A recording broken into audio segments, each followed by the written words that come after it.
نماز نخون.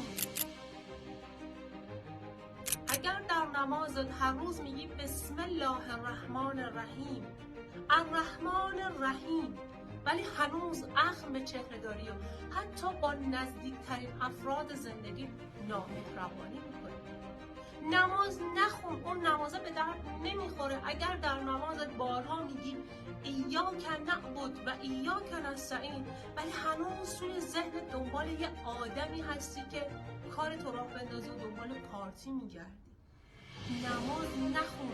اگر رکوع میکنی و سجده میکنی ولی هنوز در ذهنت و حتی در بیرون جلوی آدم ها، جلوی رئیست، جلوی یک سری افرادی که فکر میکنی اینها صاحب قدرت هستن، تا زانو خم میشی و تعظیم میکنی و مجیز اونها رو میگی.